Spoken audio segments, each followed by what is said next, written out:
Hey guys, Annie here, one half of the Social Sisters.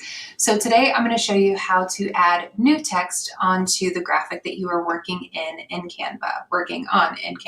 There we go.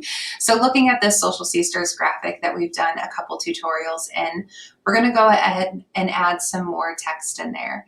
So going down on the side, you see the different categories. We're going to go down to where it says text, nice and easy. So in that brand kit that we created, those text fonts that we had assigned, those are automatically going to show up. If you want something a little bit more fun, again, Canva offers you some different ones here.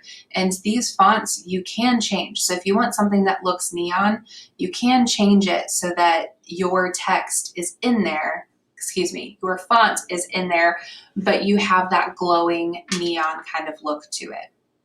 We're just going to keep this super simple. We are going to add a heading. I don't know what we're going to add. Social Sisters.